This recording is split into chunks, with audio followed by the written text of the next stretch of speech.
Well then, here we are. I'm gonna make sure that this music isn't going to be too loud for you. See if that's gonna make a little bit of a difference there. How is everybody doing? Hopefully all right. I'm personally just very happy. My work week is done. I have a 4-day weekend, which, trust me, I could use. I could very much use that. So this is it. This is me celebrating the start. No dark background today. Today is a little bit more, I'm not going to say serious. It's not as if what we were discussing last time was not serious in and of itself. But what I will say is that today is going to be dealing with things in a way that I just want to make sure that people understand that this is a serious topic which deserves some serious consideration.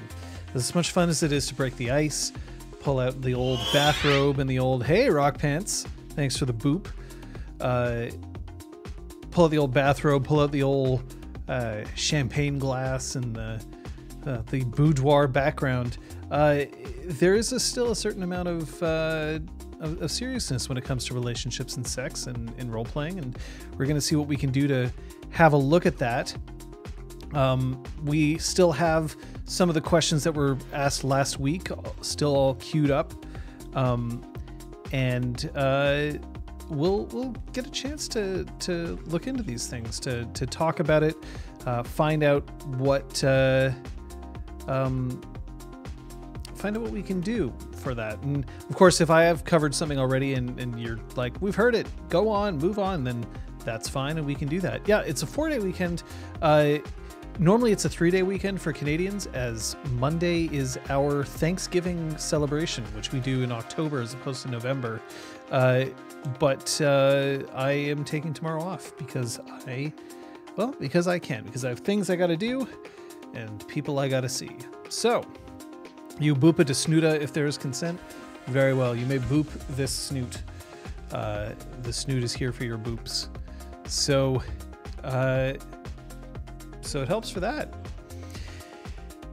It's been a great week, especially when it comes to role playing. I'm thoroughly happy with how my various role-playing games have been going, both the 24/7 Disconcordia stream or server, I should say, and the RPG Clinic stream on Sundays. I'll take this as another sad opportunity to remind you that this Sunday, because it is Thanksgiving, there will be no RPG Clinic stream. So Exaltwitch Academy will have to wait one more week before we start back up again.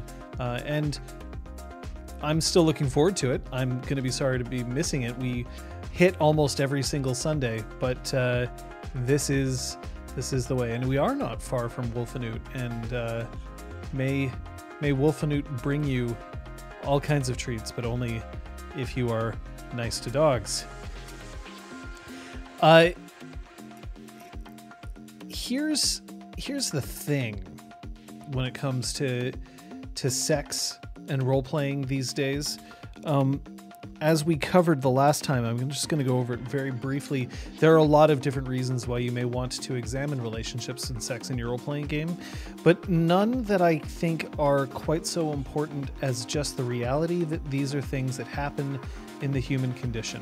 If role-playing is about us discovering what we would be like in any kind of story, stories will involve both of these elements to it. And so that's why we are digging in. We can find out more about ourselves, more about the way that we interact with the universe, more about the way that we interact with each other.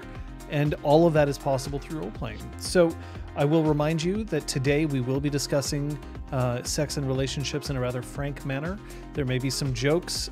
We are not intending to make light of any individual person, group, creed, belief, gender, sexuality, or the like.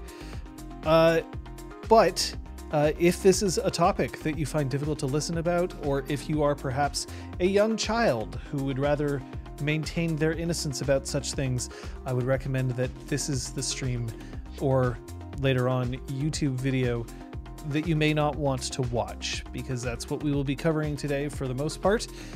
And I will also point out to everybody that you have the right, of course, to leave chat or leave stream at any time if things are getting too heavy. But still, let me know. I still want to hear about what's going on, because if there's something that we can change easily, then we will do it. Okay, we're going to start off with something right off the bat. Avatar of Kane asked this question a while ago in our Discord server, and so it's time for us to bring this up, and we'll finally get a chance to answer it as it deserves to be answered. Avatar of Kane asks, one thing I was curious about that has been on the mind recently for reasons is how to have problems or complications in relationships and how to do that without accidentally making something toxic. It's something that I think about a lot in the context of a lot of media. Having stable relationships often break down, and in general, if you have experience trying to make a stable relationship dramatically interesting and not just where the story ends, and avoid all that kind of baggage we sometimes get from television, etc. If such a thing is possible, and how do we do it? Well, I'm going to give you an answer that isn't going to necessarily be the one that you'll want to hear right away, and then we'll sort of dive deeper into it. Relationships are always risks, no matter who you're making them with or on what kind of relationship it is. And that's true in real life as well as role-playing. When we form a relationship with somebody, be it a platonic friendship, a torrid sexual affair, or somewhere in between, we are opening ourselves up to vulnerability. You must be vulnerable in order to engage in a relationship, and therefore you are allowing the other person the opportunity or just even the accidental or purposeful opportunity to hurt you. And that is kind of something that we just have to deal with in terms of our real lives. I have been in a few relationships in my day, and it is also important to remember that a relationship doesn't have to last until your death for it to be a success, for it to be a positive overall influence on your life. That a relationship can be a short-term one that ends with both parties coming away from it enriched and fulfilled. It's also possible for a relationship to end suddenly and with perhaps acrimony, but then with the passage of time and looking back, you realize that there was a lot of good that came out of it. You learned a lot, you had fun, and the love may have been genuine, have been real.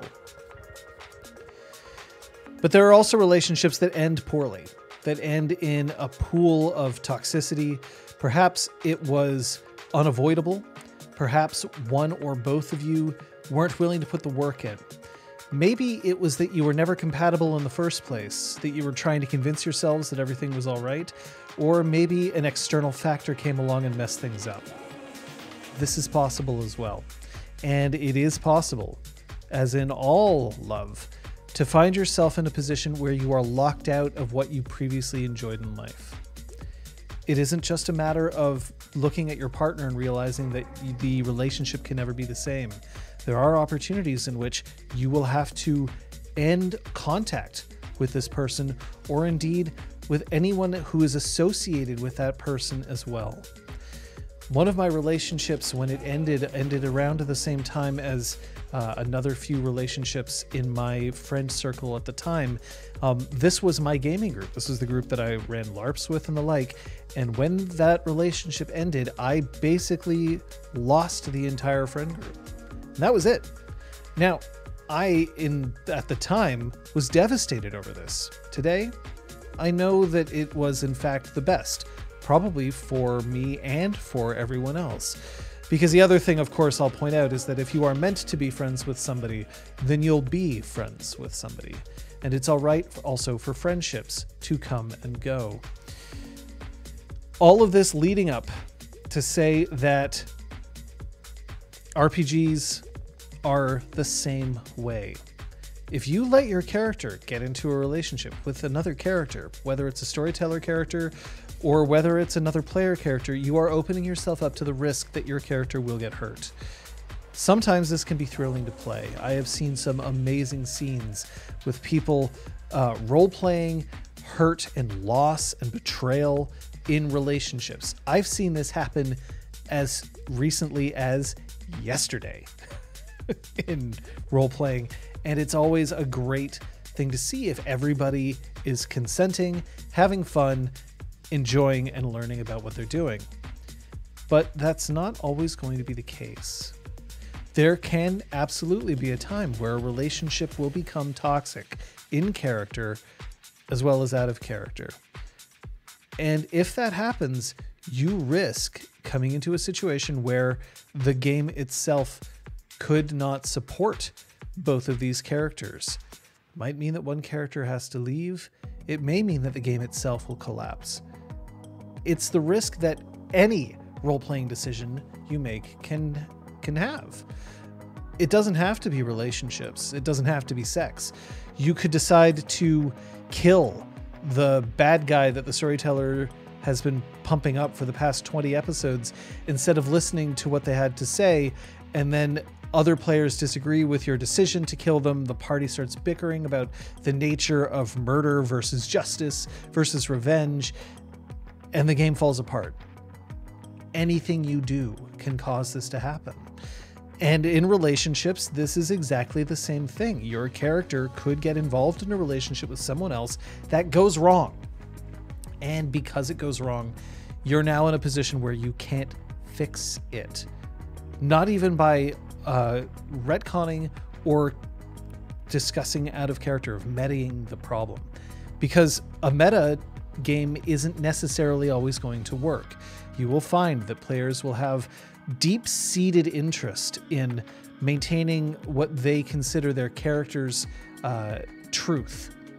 And that's completely fine. And there's nothing that I don't want to imply at any point that this is something that should be avoided. The idea that you should avoid your character's truth. It's more along the lines of, if that's the decision that you've made, then recognize that if you've decided that your truth makes you incompatible with the game or makes someone else incompatible with the game, you're making a decision. So the first thing that I have to point out, more than anything, when it comes to, hey, how do I make sure that my relationships don't go toxic, is there is no guarantee. If you enter into a relationship, whether it's a romantic or a sexual relationship with another character, there are chances that it will go wrong. And you will have to deal with that kind of fallout. It isn't as simple as saying, and they lived happily ever after, because even that implies that the game is over. Ellie Spot makes a very good point that I think is appropriate for us to call into here. Some relationships are more like RPG campaigns, better kept to a limited length, ending while they're still good and interesting. And I think this is a great way to look at relationships, especially if you are in a situation where you know that monogamy may not be for you, or if you know that you're young and still exploring what you want. The concept of mating for life is in fact one that we have as a societal construct and not as a natural one at this stage in our lives. As much as we say, yes, we're looking for that one doesn't exist. I hate to break it to you, but we'll go into some vague relationship advice alongside our role-playing advice, but there is no one person out there who is designed and destined for you. You will not find someone who is the perfect 10. You're looking, hopefully, for an 8. Someone who you can round up to a 10.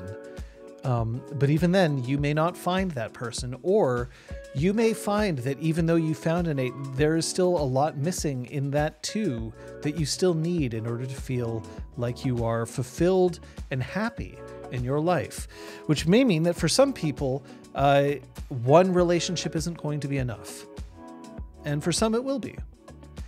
There isn't a way for me to tell you that monogamy or polyamory are the right choices for you. That's a choice you're going to have to make for yourself. But the reality is that you are not bound to any one thing. In role-playing as in life, your character may or may not have the same gender, sexuality, romantic preference, propensity for monogamy that you have, and that is part of what can make role-playing very exciting. And it's also what can make role-playing very complicated. EliSpot adds, or if you know from the beginning you have different long-term goals but are compatible and share short-term goals. An example can be the idea of family. Are you interested in settling down? Are you interested in having children? One of the things that I can say absolutely is that a couple, one of whom desperately wants to have children and the other one desperately does not, is probably not a couple destined to stay together for that long. But in the short term, these two may be absolutely perfect for each other, knowing that they're not going to lock each other into a lifetime, but instead that they can enjoy and learn and grow and experience each other for a time. Just like how you don't have to say, I'm going to play D&D forever. Just because it's your first doesn't mean that it has to be your only, as it were. But the thing is, Avatar of Khaine, there's some other things to think about when it comes to role-playing and toxicity, when it comes to relationships. So let's kind of break it down. The first thing I can tell you is that communication with your fellow players is essential to make sure that everybody's having fun and will go a long way to making sure that things don't break down into toxicity. It isn't a guarantee. Again, nothing is.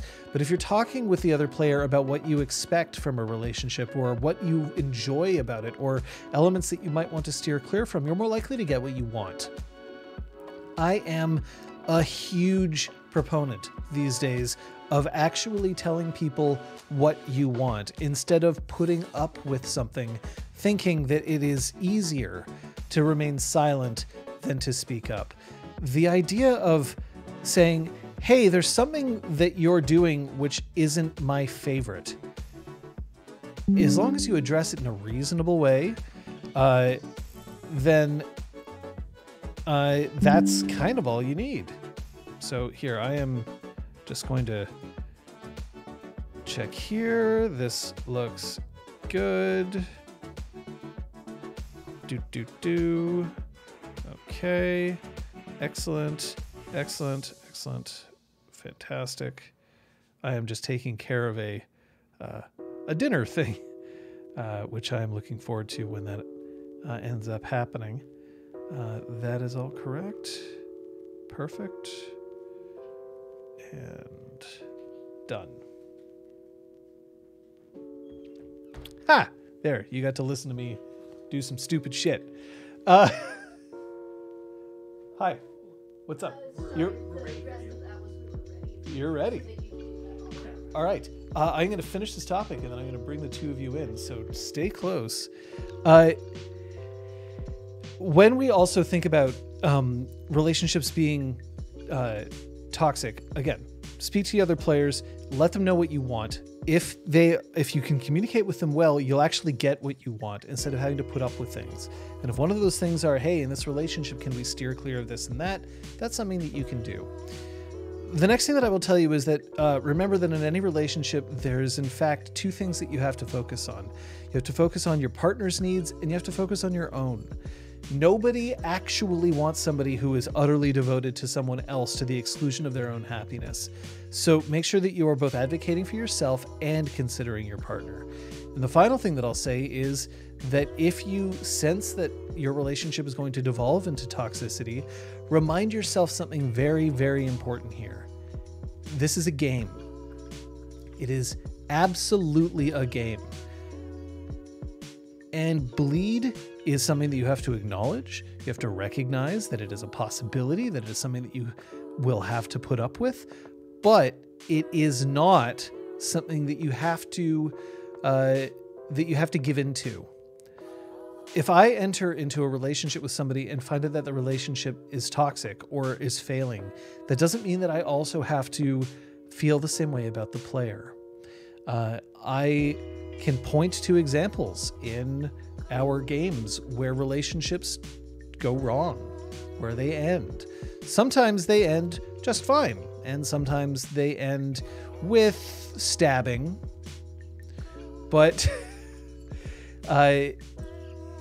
because there is a healthy divide between our games, and because we take the proper care to not only play with our safety tools, but also to use aftercare afterwards as a way to help us transition away from the game and back into real life, I don't want to break up with or stab any of my fellow players. Maintaining that divide is essential. If you find yourself getting too wrapped in Bleed, my suggestion is to find ways to cope, or if you cannot, end the game or step away from it. And I have recently given that advice to people. It is essential to keep yourself safe. And it is not necessarily a failure on your part if Bleed is starting to overtake you, but it would be something that could get worse if you don't take actions to help protect yourself. So that's something to keep in mind. Something else to keep in mind is that when you have friends who are willing to take your spot for a moment and to engage in conversation so that you aren't carrying clinic hours by yourself, you take it. I'm lucky enough that I've got two people who have just recently entered into a PC-PC relationship who want to have a chance to talk about it on stream, which is great. So why don't we just bring them in, and I'll see if I can fix the camera here so that it's not quite so zoomed in. And we're gonna lose our, sorry, what? And actually, I don't actually need the headphones. All I can hear is the music. So we can pull the green screen, I guess, as well. This is gonna be really weird. Yeah, they're gonna see behind the. They're gonna see behind the curtain for a second, but that's okay. That's gonna be just fine.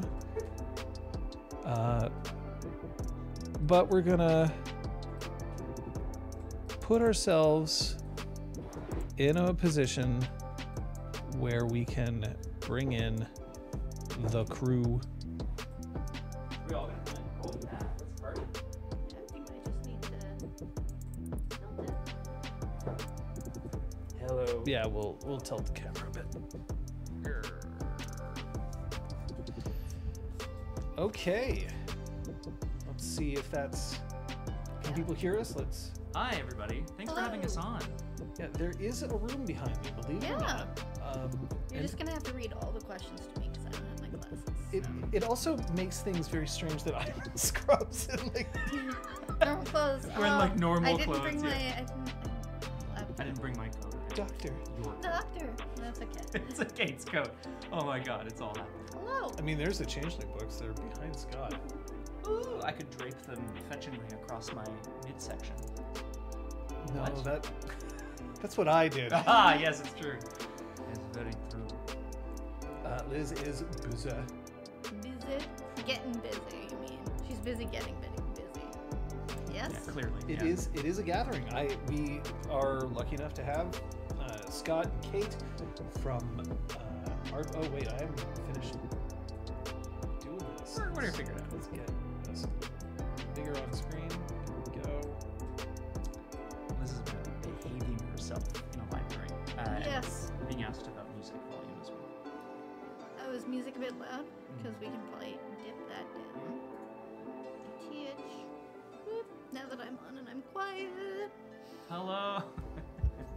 Yeah. Yeah, I can do this. Just bring it right and close. This is in fact like the worst mic for this. Yeah. It's so directional. Because Yeah. it's a directional mic, but we're gonna see if we can make it work. So, this is nice. Yeah. Hi, folks. You were Even more. discussing relationships. Yep. Yep. Let's see how that goes. And then can you boost more? Oh boy. I can try. Yeah. I mean, I'm trying to think if I have any like fun facts or whatever. We're gonna Fun be facts. talking about. We played 200 episodes in which there was no PC romantic interaction, and then finally 2 episodes ago, it happened. There was some. Some. I think this is the big thing for me is that like I don't know if it's not a misnomer that there's a PC romance. It's just like Look, I've been in Disconcordia. It's not romance in the sense that some of y'all might be thinking. Okay, I'm just saying. But we've opened that door for the first time. Yes, true. Actually, very true. I don't even know if it's. Well, maybe I'll ask you. I didn't really ever even consider it in the other games that we play. I mean, I'm always considering things, but you know what I mean. Like it never. Yeah. That comes like- very dangerously close to like I'm always considering nailing my friends. I mean, This is where that conversation happens publicly. oh Very good. my. Let me see if I can get the chat a little larger for you. But I'm in agreement. I mean, I can read that. Yeah, sure. If Ooh, you don't thank want to you. see anything else. No, it's Yeah. great for me. Yeah. I appreciate it. Yeah, no, but I agree. Like, we joked about it occasionally on Changeling being like, oh, well, you know, we have to sleep with each of these kits, so why not have a Rondelay. threesome? Yep. But no, in all seriousness, it just, our characters, also just don't think aligned in that Yeah, way. exactly. When you talk about alignment, and we're not talking about D&D alignment. I was. here. Oh, No, sorry. Chaotic Sorry. Yeah. When we talk about alignment, Chaotic. there's something that I think that's kind of integral here that we should point out. You didn't force this relationship.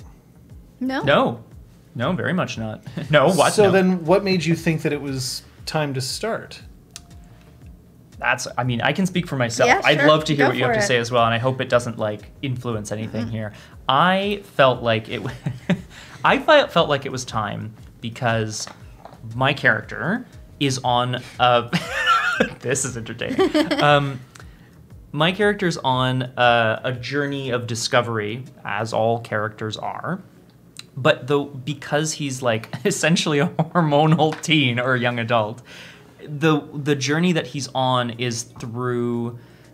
He's like uncovering who he is in his relationships with other people. He's a very outward-facing person, very extroverted, I guess, for lack of a better word. And so after having had a couple of relationships in season 1 and season 2, I felt like the door was opened to hearth romance through Flavienne, through Siontel and Gale, and I think yeah, Pyres was just kind of in a position where he started going, wait a minute, anybody could be a partner for me, and maybe this is the right partner for me. I should try it. That's kind of where I was at. Yeah. Fun. I am curious to know if that's very different. For Arrest, I mean, when I make my characters, I don't usually choose, like, okay, I'm going to play this character and this is their sexuality. That's something that I usually discover through play. That's something I definitely found with Valeria, and that's something that's also happened to some extent with Aresta, is that she, at least currently in the situations that she's in, she needs to have that connection. She needs that safety net because of all the threat and danger around them. Fair. And also just the moment with their travel situation, lack of, time to meet people and get to know them. But Convenience, then. yeah, convenient. You'll do. No, but I'll take it. in the sense of she's with these people all day, every day. She's getting to know them on deeper and deeper levels, and she just she loves them as her hearth. Yeah. But also started, I think, somewhat similarly, to realize that could be more than just the hearth. And yeah, that was sort of in the last 3 or 4 episodes that started to sort of work in her brain. And if I can just jump in Yeah. super quick, we're also playing in a setting, and I think this is important if we're going to talk about, relationships, be they PC or whatever.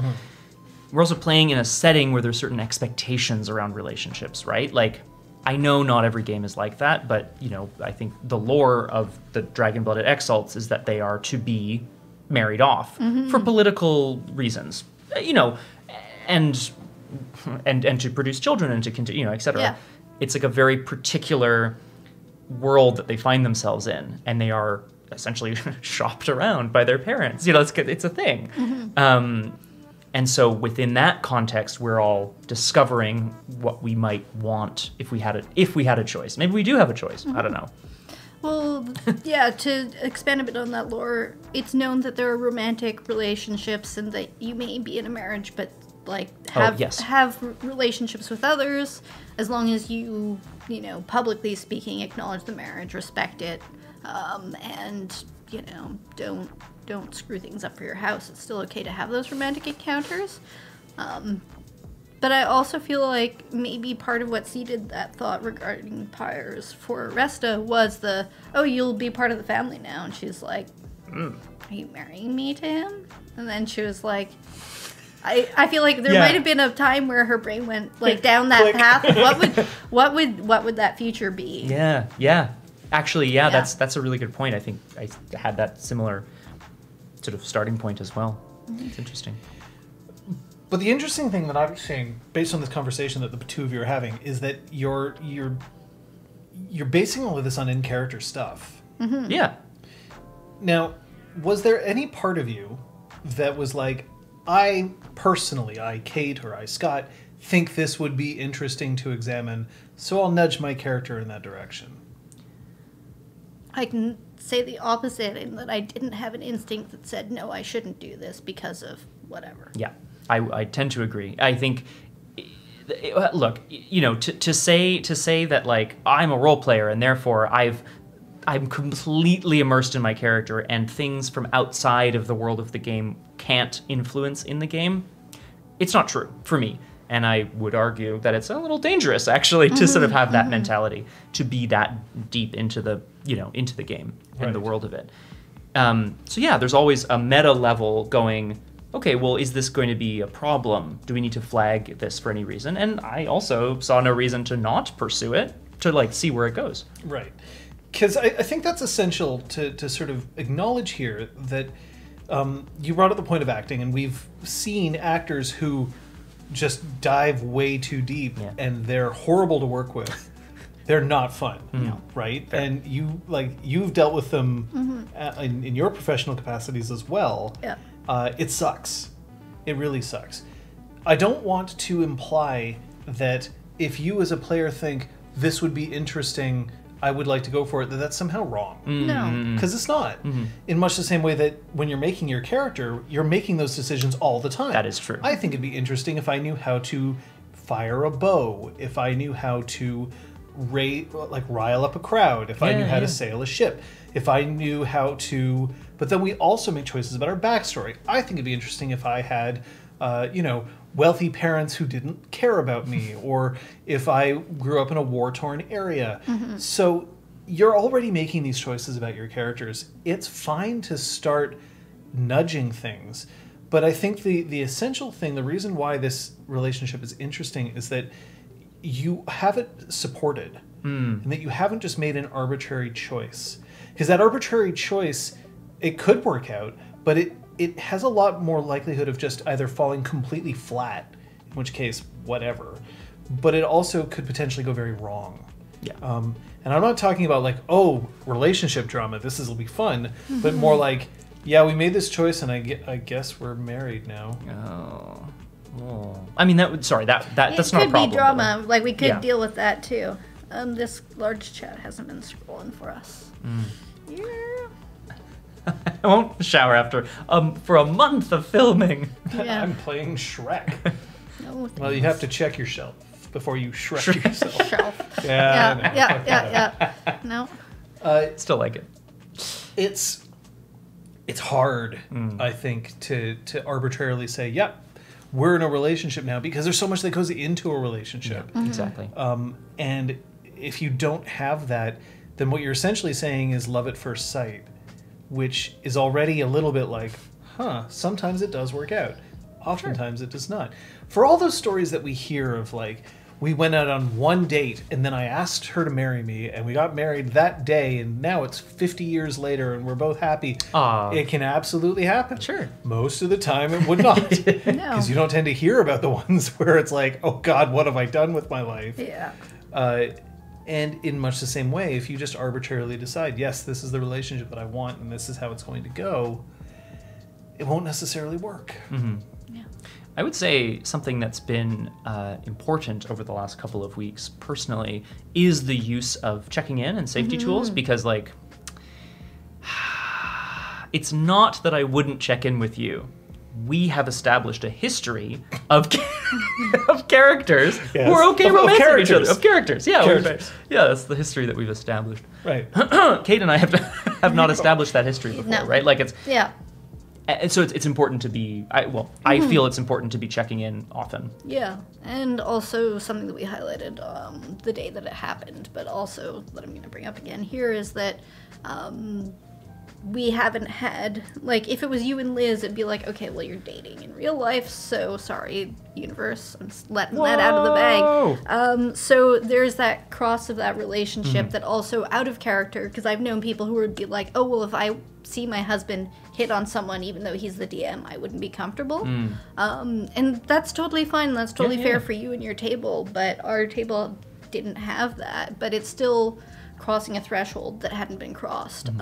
So it was really nice to have those safety tools and to see Liz like enthusiastically waving the green card and John throwing it up like it was Very nice. enthusiastically. Woo! But it was nice to have that reassurance that we were okay, but also the other people at the table who are directly affected by us, more so than just other players. It's a really good point, and one I.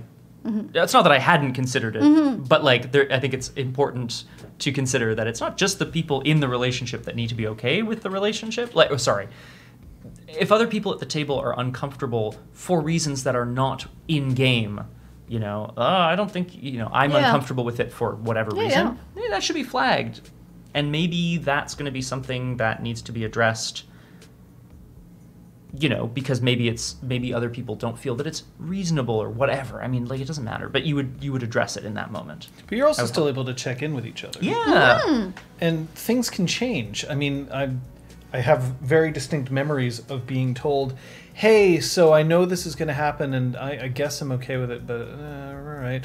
And then, the next day being like, oh, no, I'm totally fine with that. I'm here for it. Everything's great. That's good. These things can change either one way or the other, right? Yeah. And just because we might be used to it on another level, on a professional level as well, it doesn't necessarily mean that it'll work in the same context of our role playing, right? It might even change based on the players who are at the table. Yeah. Like I might feel very comfortable in our group of 4, but then I might feel a little less comfortable even with the same player if I knew, for instance, okay, well, normally I can flirt with Scott all day, but the instant that Scott's dad is sitting at the table, maybe I might feel differently about it. Chris, if you're watching this, I would love to role play with you. Call me. Anyway. Did you just Yes. call out your dad? Yes, by I did. first name? Who does not watch things on Twitch. So it's, And yet, this is the one day. Liz is like clipping it and sending it to your dad. Oh, it's going to be so good. I don't think I've ever called him by his name. That was really weird. It's funny because my family definitely does call my father by his name sometimes, but only for being affectionate. Yeah. AD has a good question. All right, well, let's throw that question up there. Right. Not that. Never mind. Okay, serious question now. It's a hypothetical, but aren't you worried that a PC-PC relationship might lead up to a party problem should they both split? Yeah. Yes. Drama. Yes. Yes. I'm concerned. Yes, I'm concerned. This is fine. There's definitely, yes, that is a risk, I think, and we're all going to continue to check in with one another because if something happens in game that would, I mean, we've discussed this in other contexts before, but if something happens in the game that would drive a wedge between parts of the group, you either have to find a way to work around it, or I guess that's the end of that group of people in this game, right? Yeah, it like has to one be. of the characters could leave and be replaced, That's or true. the group could split up, it could mean the end of a campaign, but it could mean that one character leaves and comes in is replaced. True. But we've had in other seasons disagreements between characters, often between Liz and my characters. Yeah, thumbs up. I'm glad that we have the green cards because we didn't have them initially, but we were still doing those check-ins of like we just had like sort of yelled at each other in character and we're like, you good? You good? You're good. We're good. Elizabeth, thumbs up. So those were contexts in which, yes, our social group within the story could have been split up because of a disagreement. So thankfully we have navigated those waters before. True. But yeah, I think that there is a potential thread in which Arrest Empires really fuck this up. And but that knife's edge is interesting. I'm happy to tread it, and like I don't want my. So 80. I think it's a really awesome question, but like I don't want my meta thought of like, man, I have to take this relationship in a certain direction, or it will ruin the game to affect how it goes in game. No, I think that if we get. If I see that we're running down that path and it's going to be really bad, then I might step in as Kate and find a way to guide it to, you know, break the, like, really angry emotion, which would say really damaging things, and be like, she storms out, right? Like, I might steer it in order to make sure that I don't completely nuke the session or the campaign, you know, at episode 14 instead of 20. Yeah. Yeah. We were saying at the very Awkward beginning of half the season. stream that all relationships are risks. And at the same time, I want to point out that what you've said, all of these scenarios are stuff that you seem excited about. So that kind of helps, right? It sort of helps with when no matter what you roll the dice, you've covered enough of the field that you're going to win, no matter what. The thing that I'm very happy about, but also something that I'm excited to see, is if this works out, Yahtzee. If it doesn't work out and it provides some excellent play, Yahtzee. If it doesn't work out and it means that one or more characters have to go or that the campaign ends, that's okay. Yeah. Right? Like, games end. Yeah. And if that's the way it goes, assuming that you can get to a point where everybody's satisfied with the conclusion, then that's kind of what's important. I think it would absolutely suck if the two of you decided, let's get into a relationship. It's 100 sessions into a campaign that is intended to be 300 sessions long. I mean, I'm exaggerating. Sure, but like... But then you go in at 100 sessions, you get together, by session 120, you hate each other's guts, and then all of that work that you've put in, those hundreds and hundreds of hours of game, now you kind of have to say, well, we don't get to the end because now these two characters hate each other. That could be a shame. But the game that we have right now, that's not really a concern. Season format, specifically, you mean? Yeah. In our season format, we know that we're going to be taking a break from this game in X episodes. Yeah. 8, 9, 10, somewhere around there that we have left for this season. And we're designing the story around the idea that when that breaks, it might be a good time to stop. Yeah. And that... It's a little easier to control when it's a non-player character, because if you hook up with a non-player character and then it doesn't work out, you can have the non-player character just go, you can kill them off. Like, oh no! Oh, it's horrible. Let's move on. Find a new boy toy. But PCs don't have that disposability. No, that's true. But we've engineered the game where it could work. Maybe in changing the streaming, it wouldn't have. Yeah. That's a good point, actually. I wanted to... Not to change the subject, but like to go back to something you said. Was it about you and me and your dad? Yes. Wait. No. Hang on. No. You said games end, and games I end. think it's an important point, though, that relationships also end.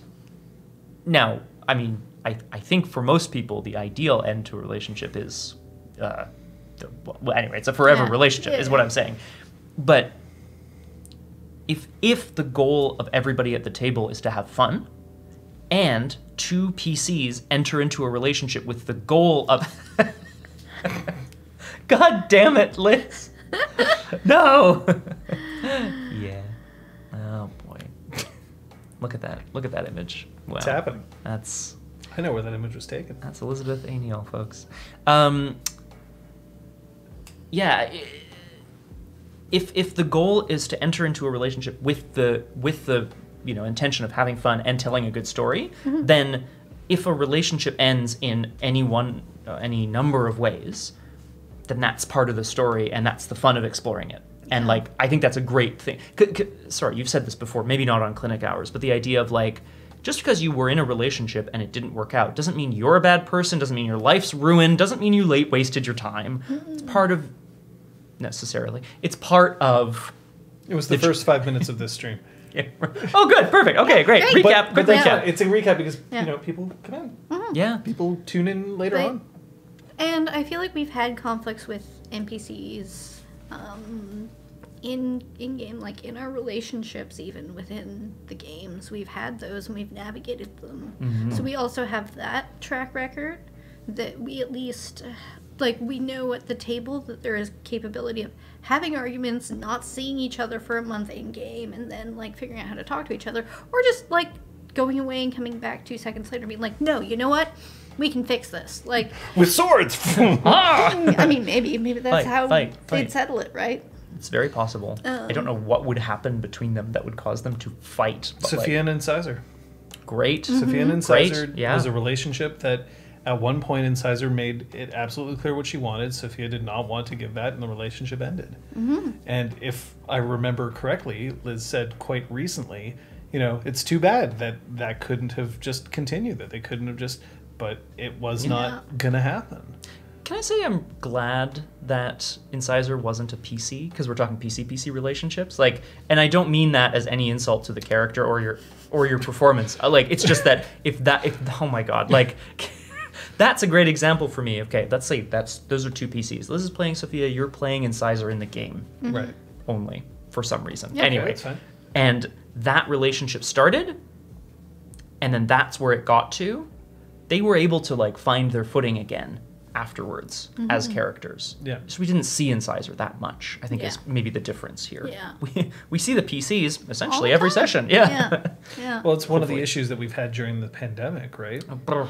If you're living together with your partner and then you're like, well, guess what? Now that's the only person you get to actually have any kind of contact with Yeah. for Yeah. 2 years. It Whoa. broke a lot of relationships, and Yeah. it's not because either person is bad or that the relationship was bad. It's just it puts you into a boiling pot. Yeah. But I can also imagine it'd be very difficult for you to like stick that landing and be like, but we're still really good friends because you're still stuck together. Yes. Very good point. Yeah. And if you're stuck together, there is no distance. There is no ability to be like, well, okay, we'll figure this out. Well, Yeah, You you know. have to deal with it. But I also think but you didn't do the dishes again.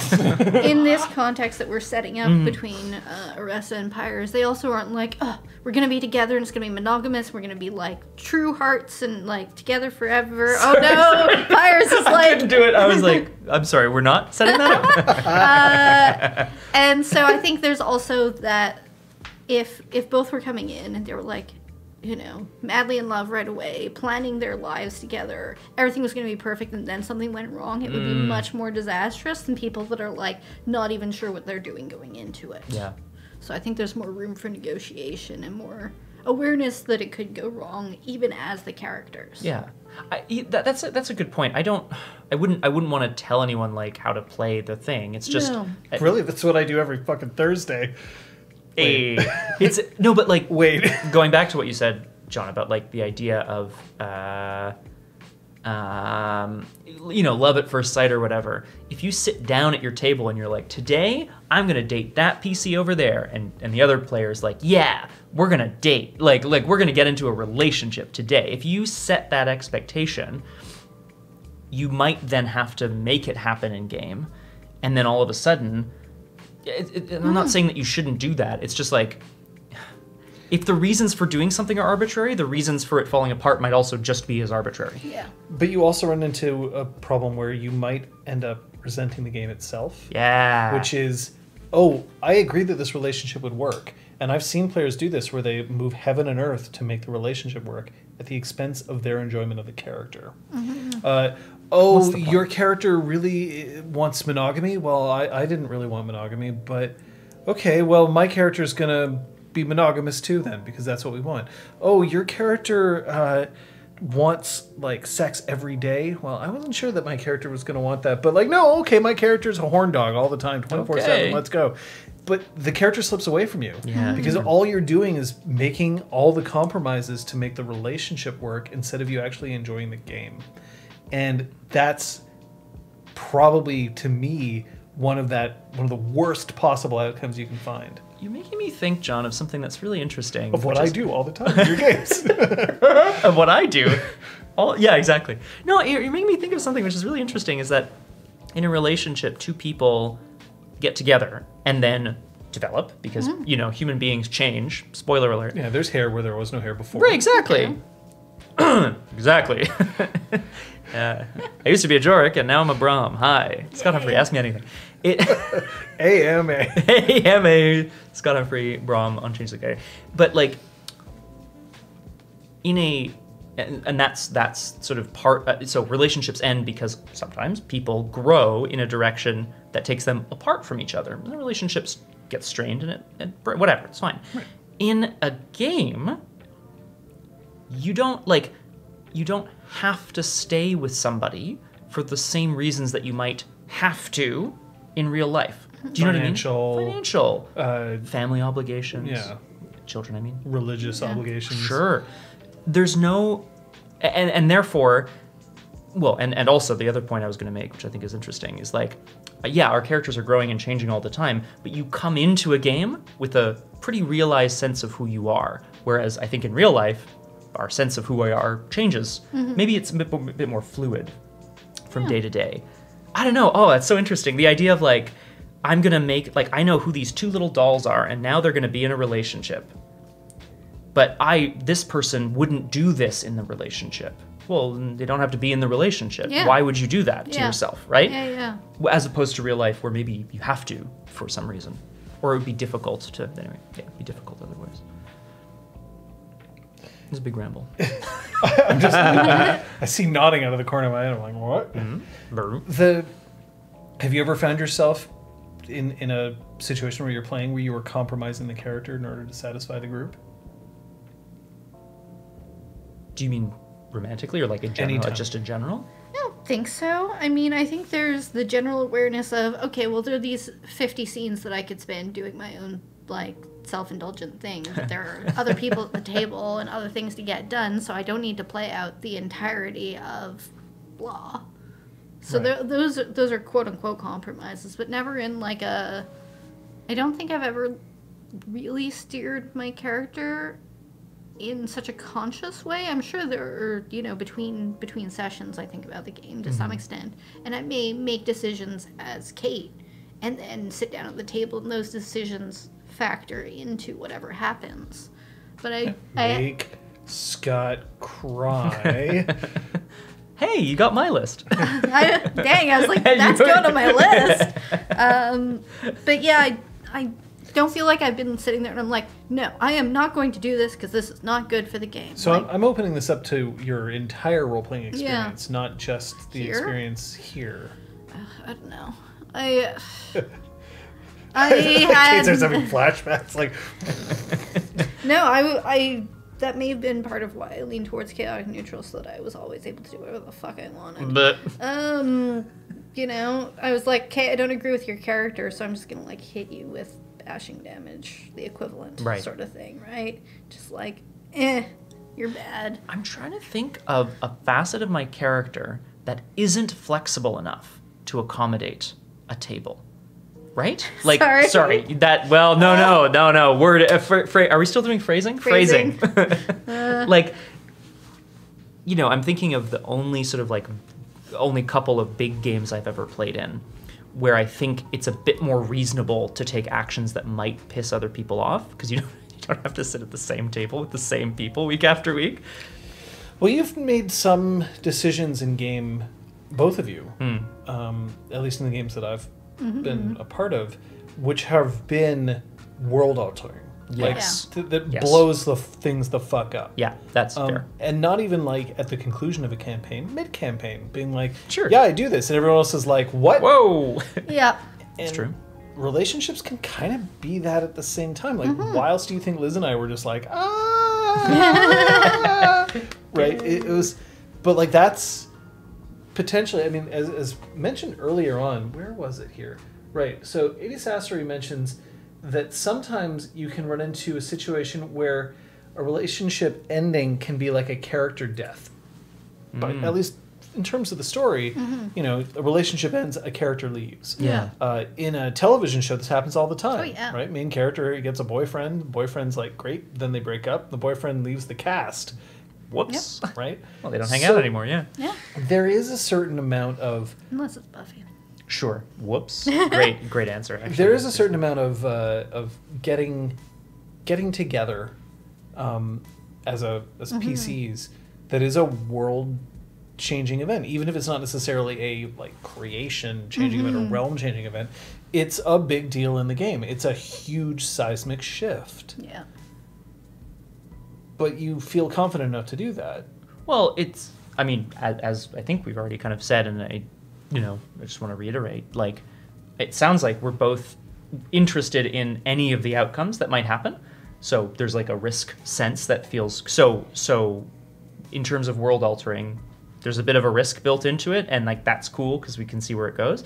And also, like you said, Kate, it's not that it's tentative, but we're not just like stepping into some expectations right away. Yeah. We're feeling it out. So maybe it is world changing, but it's in bits and pieces, not all at once. Right. Again, it's not like one of our characters popped up next to Gale Whispered and we're like, oh yeah, Arrested and Pyres are getting married and they're moving to the west or whatever. I mean, that would take us out of the game. But like, yeah, it's not like we just decided to do something all the way right away either. It gives us the opportunity to pull back before we get to that point of no return to some extent. Yeah. So to speak. I mean, Foreplay. If you will. Yeah, if you will. Sure. Will you? Well, I mean, the purpose of... Sorry, Kate. That's all right. I should have known to put myself between you two. Boy. The foreplay is designed to create an exciting anticipation towards something else. The idea that it's before play. Oh, yeah. That's true. Yeah. So it's the same kind of thing. Instead of just diving right in and saying, yep, we're getting married and going off to the west, you're teasing this out. You're finding out what's going on. You're finding out what each other likes. And then, you're getting onto the main event a little later on. Yeah. Whee! Are there any? Yep. Nope. You were going to ask about questions. Yeah, seeing if there are questions from the viewers. Nope. Nope. Okay. Liz is very interested in the West, which is an interesting... Okay.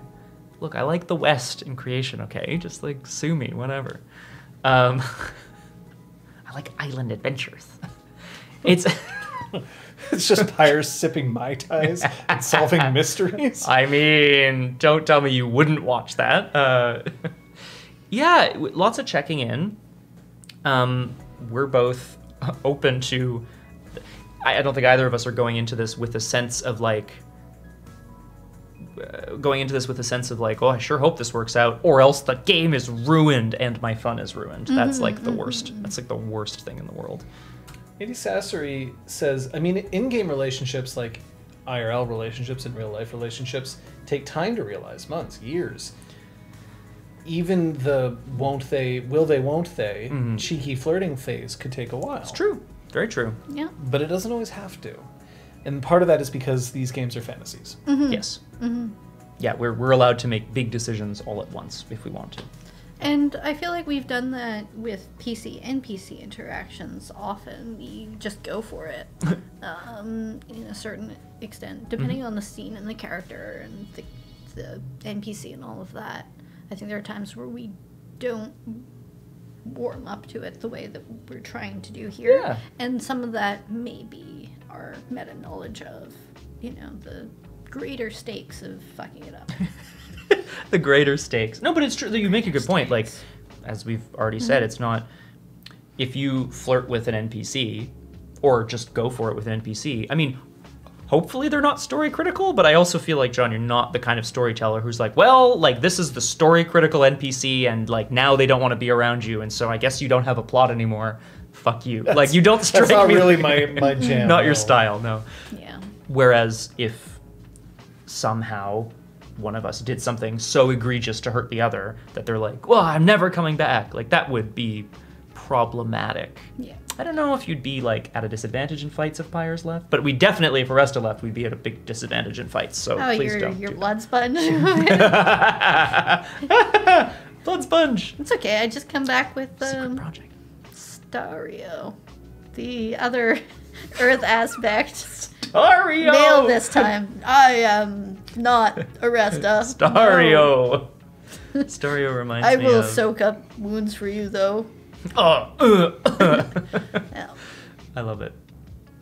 I need to step away, if you don't mind, not to end this conversation. I have another commitment to attend to. A role-playing commitment, if you will. It is true. That is true. It's It 6 is o'clock. that Get the time. fuck out of here. My apologies. But thank you for having me on. I love being on Clinic Hours. Yay! Then why aren't you on more often? Shit, I got called out. Okay, no, that's fair. All right, KTTN! Please feel free to ask me more questions, though. Scott, who'd you fuck? What? Okay, bye. Do you want to stick around, or I'm good either way. well, why don't you stick around until you're done, and then you can leave. Questions? Now I can read things more easily. Yay! Scott did do clinic hours not long ago. I will absolutely give him that. I will say that there is somebody who does clinic hours more than the others. That's a thing. Scrubs. I mean, we've also there's a thing that you can kind of deal with, is that in a relationship, there are certain things that can be considered unforgivable. Mm-hmm. Right? Like if I went out and I murdered your sister, Yeah. you're probably not gonna Okay, be but able that to doesn't matter whether you're in a relationship or not, like romantically. That's just a shitty thing to do to anyone, and that's going to ruin your friendship or your relationship. Sure. But in a role-playing game, in a role-playing context, that sort of thing can still happen. Yeah. Right? The idea that, maybe it's for the good of the world, I have to do this. Yeah, that's nothing that you've ever done before. Definitely not something that might happen next session. Right? And if that's the case, that can also be a relationship extinction course. event. But like you said, that if you killed Pyres' sister, well, maybe that's a bad example. Depends whether or not he was on board with it. Right. But like if you Maybe we'll do do it something together. horrific to another player character's situation, Yeah. it doesn't matter if you're in a relationship or having sex or not. That But- might end the game right then and I there. mean, it could, but at the same time, if it didn't, if it was a drastic action, I don't necessarily think that the difference between friends who are traveling together, as you are when you're in a party role-playing together sort of thing, I don't think it's that much more nuclear than if you're in a relationship or not sort of thing. I think if Valeria went out and stabbed Jorik's sister, if Jorik had a sister, I don't think it would be any worse than if Aresta right now went and stabbed Pyre's sister out of nowhere without the rest of the context. Right. But even with context, sometimes characters will disagree on what's... Oh, yeah. I mean, do you think that Exaltwitch Nexus could have kept going after the end? I think that we knew it was ending, so we allowed things to get worse. Ah. So that's the thing. That's a context where... So is this a way that you might be able to play with the beginning or the ending of a relationship, knowing the game is on its Yeah. way out, and so that you can take a bit more risk? Well, Valeria had a trajectory, right? In mind from the beginning was I wanted to figure out what type of background someone might have had that leads them towards extreme zealotry. And to some extent, I was figuring out how to walk her down that path without pushing her, without forcing her, without being like, well, there's a child here. I'm just going to go throw them into the lake because that'll make me evil. Ha, ha, ha. Like, I wasn't doing anything as overt as that. But that was the path that I wanted this character to walk. So knowing that we were getting to the end, I knew that I didn't have to necessarily hold back as much on letting her go in that direction. And then, last or second to last session, she had Limit Break, which in Exalted Third means Solars, lose some control of themselves. They have an effect on them, in which cases, you're unfeeling, or you're really angry, or you need to indulge in your vices, or there are a variety of them. And it led to her doing something that people still bring up about her, even after the fact, that was like, how could you do that? That was so heartless, because... if we had continued to play sessions, she would have advocated for, I did the right thing, it was for the greater good, whereas we haven't had those sessions. Right. That was there was already some other things leading up to that, but that was particularly nuclear. Right. But I mean, I'm trying to tie this into the topic of conversation that we were going with today with specifically relationships. Yeah, she did something terrible to her partner. Yes. But it's also the friendship that we had, right? So I think to some extent, as much as putting a character into a romantic relationship does change the dynamic, I don't think it needs to be thought of as a completely different universe than just the relationship you already have from the people you spend your whole lives with anyway, in the context of an RPG. Right. But at the same time, the idea of a relationship being an integral part of a character, right? You were already taking actions that were basically going to break up the band, right? You were pulling a Lennon. But it wasn't my intention to break up the band. That was never her intention. It was just that she wasn't caring about them. I'm talking about you, Kate, knew that you were taking actions that could disrupt the circle. That wasn't being friendly and cooperative. No. I was aware of that. But it wasn't like, I'm going to do this and everyone's going to hate her. That wasn't the intention. No, I know. Yeah. I'm sorry. I guess you're steering towards a point that I'm not. Okay. I cannot see. I'm talking about the idea of risk. That the idea of a risk in terms of taking actions that can either make or break a relationship, whether it's a sexual or romantic or friendship, is easier to do when you know you're at the end of a campaign. Because you don't have to deal with the aftermath, but I don't know, because we've done, I don't know whether I agree with that, because I've done things that drastically affect relationships in other campaigns. Late changeling spoiler here about Patches when she chose to become Dougal. It almost jeopardized her relationship with Zister and her connection to the Spark because of the Commoner Freehold connection, and it also shocked most people, myself and everyone at the table to some extent as well, because she had so staunchly been a commoner. So it was a huge paradigm shift, and that's the kind of thing that, particularly with Zister, and she was pissed off at Granville at the same time, that was cutting, potentially could have cut ties to a whole lot of the characters in the game. Could have been nuclear. If it was the end of the campaign, that would have been it. It would have ended things. So then your contention here, if I understand, is that it isn't worth waiting for the end of a campaign to take big risks. No. It's worth taking big risks when it's interesting to take big risks. Yeah. Okay.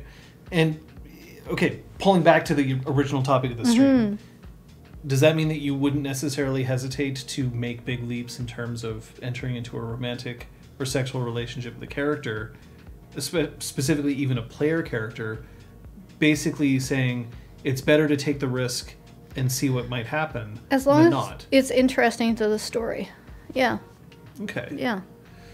Because interesting to the story is an interesting way to put it.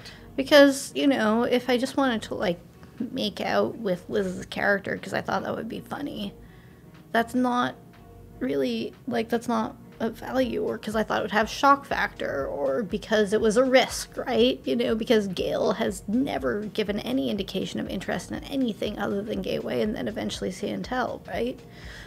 So that would be a risk, but I wouldn't do it because there just isn't any sense to it. It would just be doing something to, be weird or big. But this is something that I'm going to ask you a relationship question. Yeah. And not a role-playing relationship question. This is just a relationship question.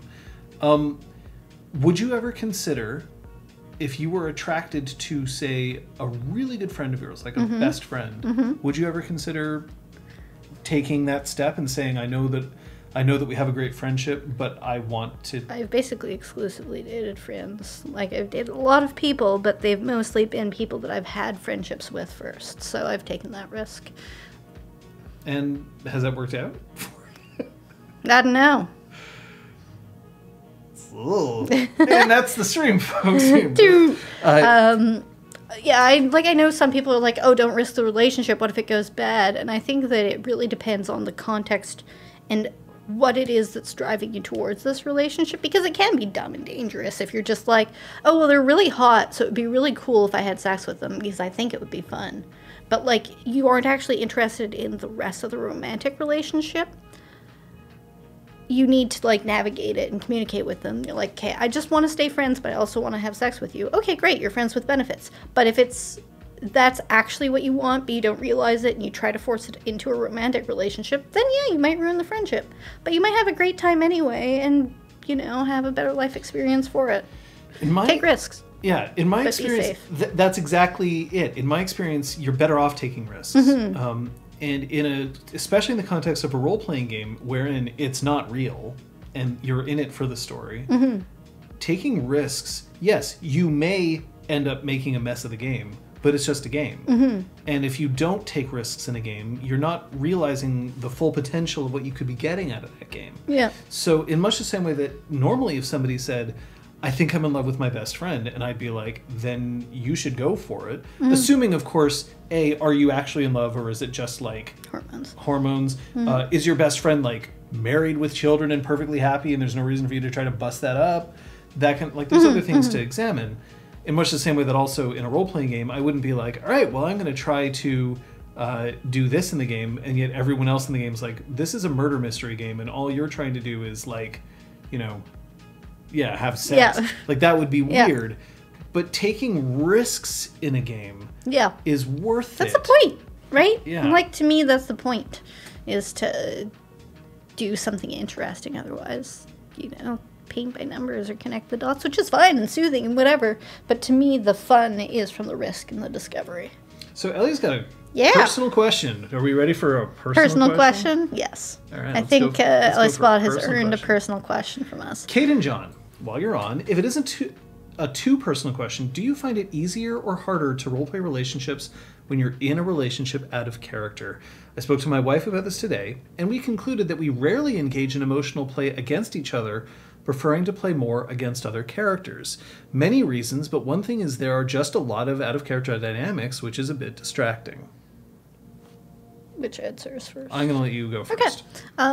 So I hadn't had too many situations where, you know, there was enough emotional maturity at the table, or just, We are pretty emotionally immature. oh yeah, we're so mature.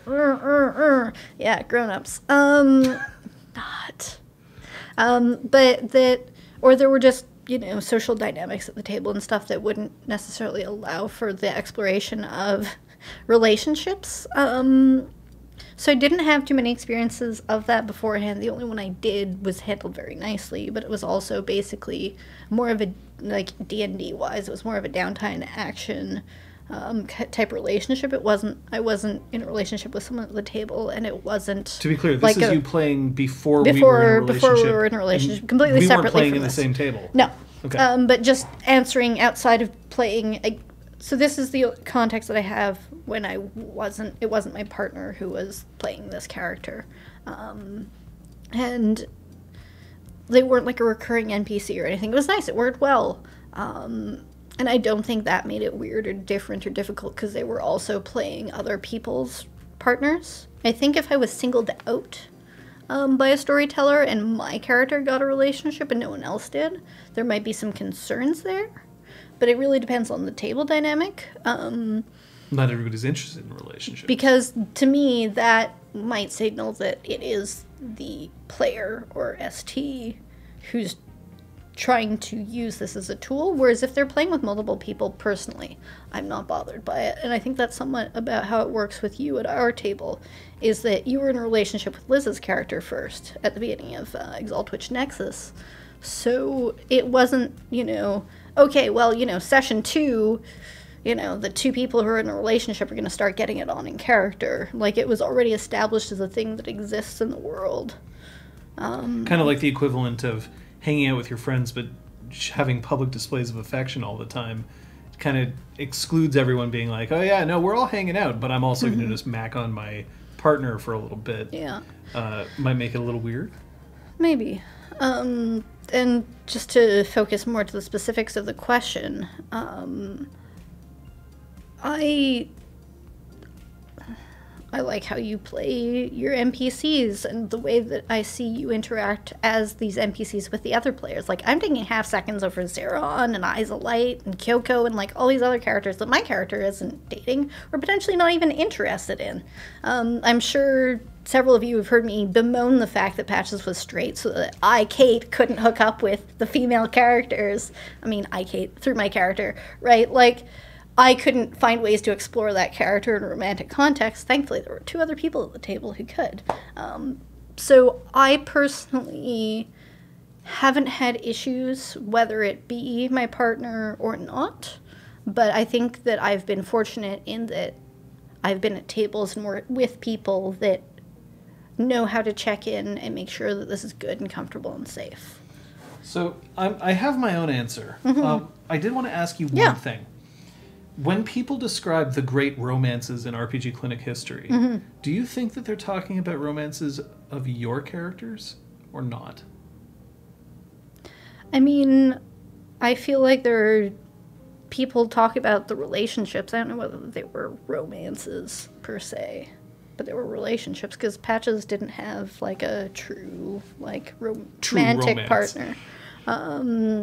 Bird spaghetti. And Valeria and Speaks of Silence, like, I don't know whether I would even call that a romance. Like, it was a connection. It was felt, but it was very often very physical, and it was very often, you know, I remember she would say something incredibly attractive. I would roll willpower for Valeria to try to not, you know, get distracted and keep, you know, being the good soldier she was, and I'd fail the willpower rolls, and so off to bed they went, so it wasn't as much of a great romance. So I will say this in my situation. I'm the storyteller at our table. So I have 3 things that I'm paying attention to. There's the needs of the story. There's, are my players having a good time? And there's, am I having a good time? And I'm going to admit something, and I want you to understand that it's only one of those 3 parts, even though I know that we've spoken about this and all that. If there's one thing that I would say is that if we were both players in a game, say in a LARP, I don't think I would hook up with you. No. Because I know what it's like to be in a boring. relationship with you. That's boring. Yeah, exactly. It's Right? also like, especially in a context with the LARP, when there's like, you know, 20 other people that we could be talking to and interacting with.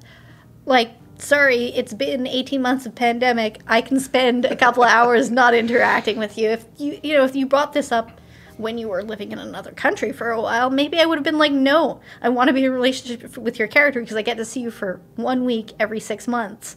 Like, then maybe that dynamic would. But no, we're in we see each other every day. I don't need to. We do now. Yeah, exactly. It's so there's a part of me that I roleplay to do things that I am not. I roleplay all kinds of different, across various different spectrums of personalities and character traits and backstories that I don't have.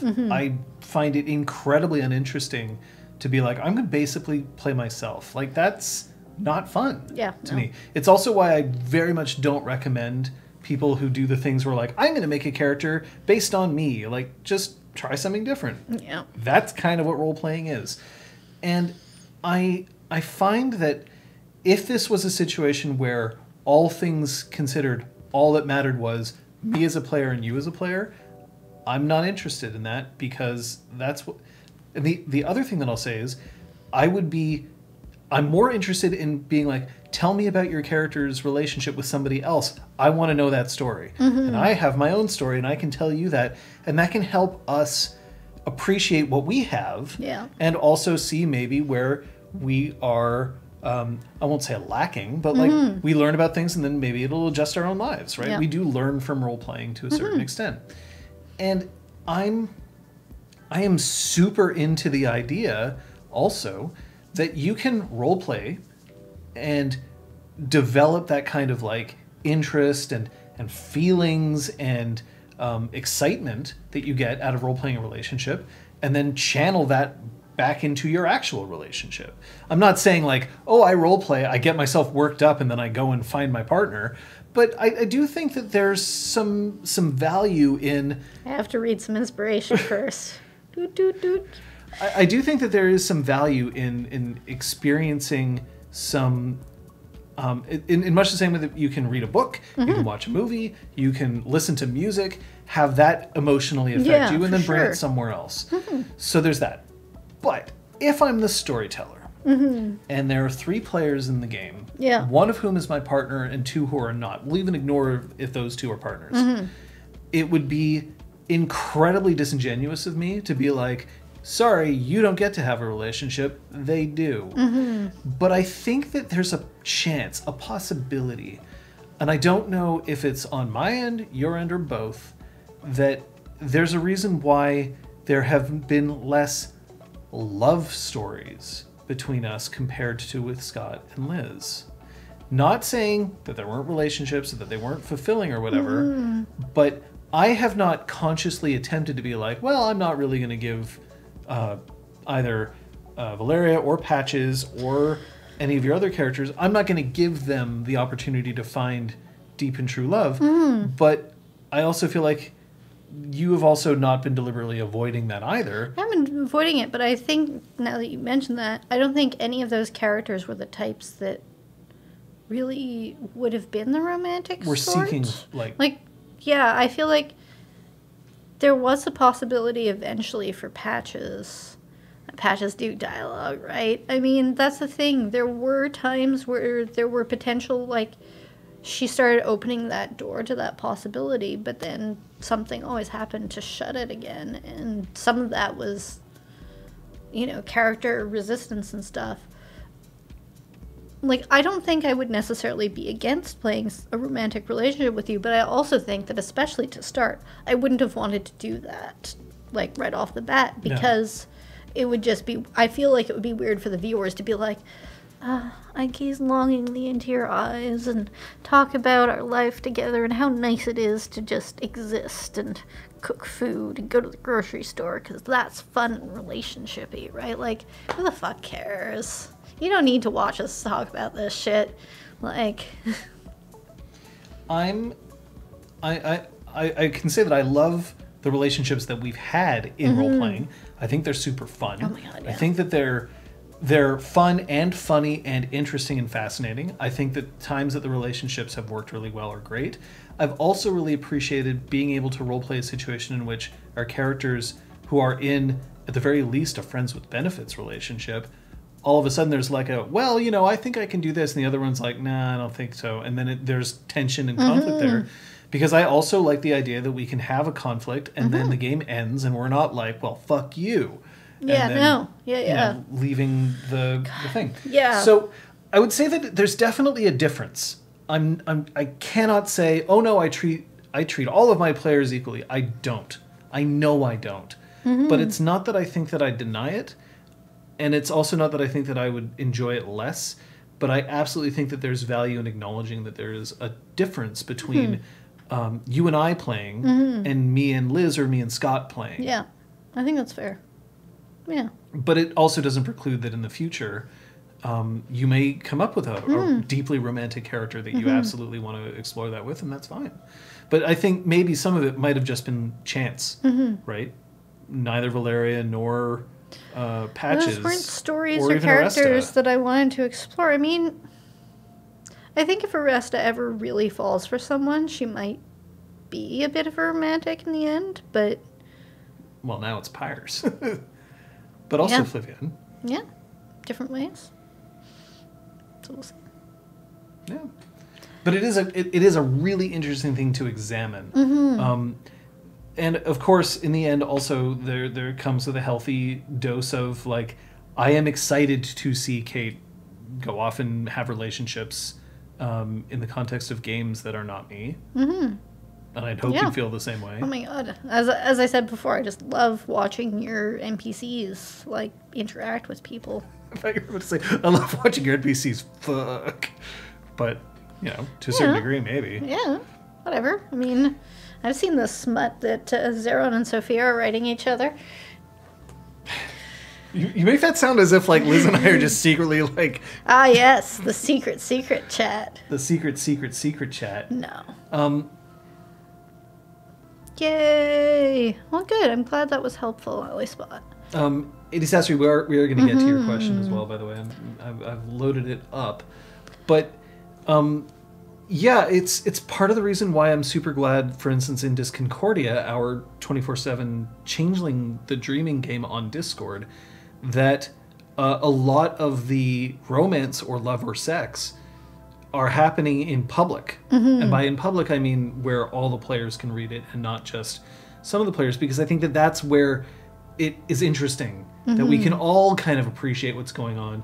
And it also adds a kind of a layer of, this is a part of a game that can provide that sort of safety, I think, for people knowing that it's out in the open, right? Unfortunately, I have seen the effects of players getting into a relationship and then taking it to private messages because they're like, okay, well, people can't see us when we're at home, so we'll do it privately. And then a player comes back and says, I'm not comfortable with this player anymore because now they keep messaging me and it's getting way too explicit and creepy and I don't want to do it anymore. And what do I do now? Because there isn't that sort of window on what's happening. While I was a storyteller on Immortal Vigilance, this happened more than once, where somebody came back and was like, I wish I had never started hooking up with this player in game because now it's a problem. Yeah. But I don't think that it would have been nearly as much of a problem if things had been kept out in the open. Also, safety tools, which were non-existent, et cetera, et cetera. Yeah. But, that's one of the reasons why we try to encourage people to come to us for private channels, so that, look, we don't want to read your smut. So it, to some extent, adds a bit of, like, a layer of safety for both players, that there's, like, a cap to how far it can go. Oh, I love reading your smut. I mean, yeah, but I literally don't want to read about, insert tab A into slot B type language. And I think that allows, because they're not completely alone, it gives both parties a bit of an out. They know that they've got someone watching for their safety to some extent. And it also just, like, look, if someone on the server desperately wants to cyber, they can PM each other and break our rules, but we can't stop you from doing that. But it gives that layer, I don't know, to me it's like an extra safety layer because there are witnesses to it. It absolutely is.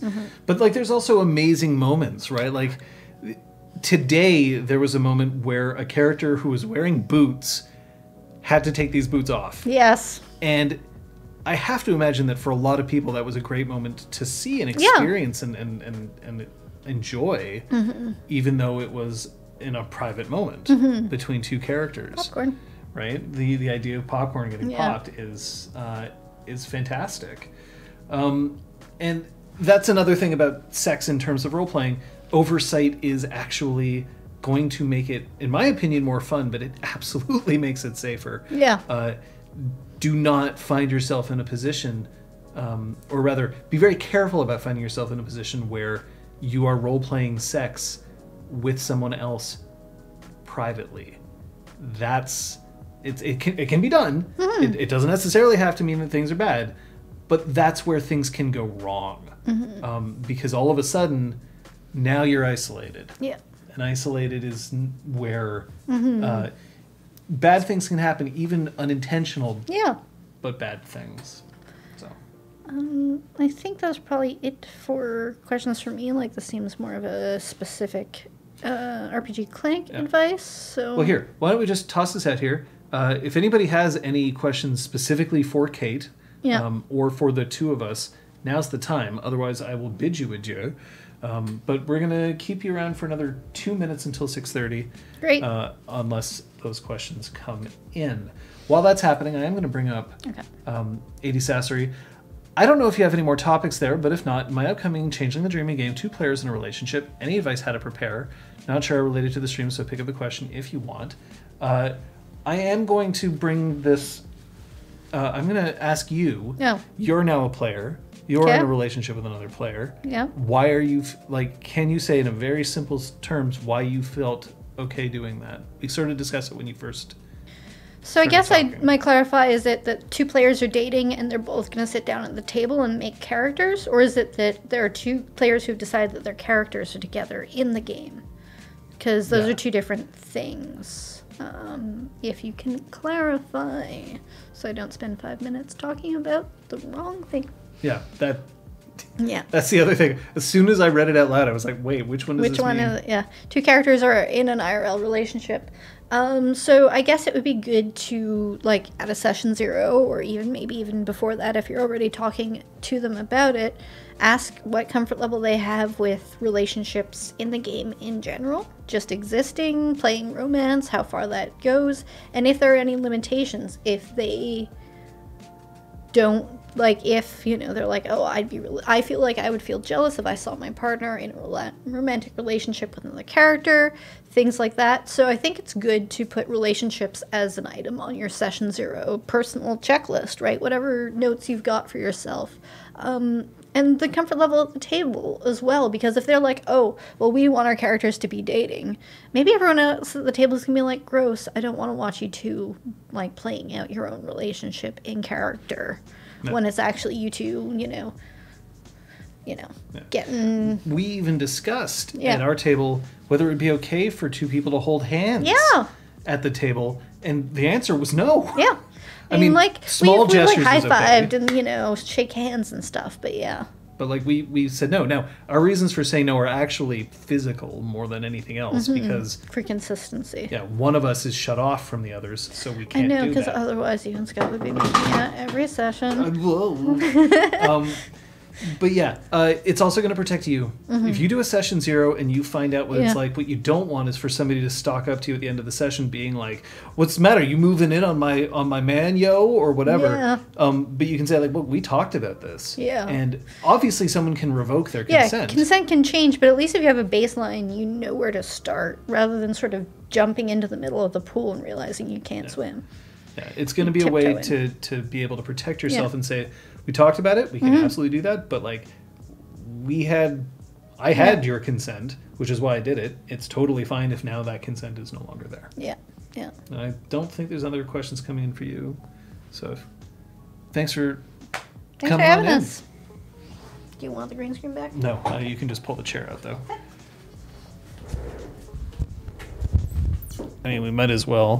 But one thing I will do is I am going to, because I'm speaking very quietly now, so I'm going to turn the gain down on this. And now everything should be okay. Yeah, it looks good. Okay.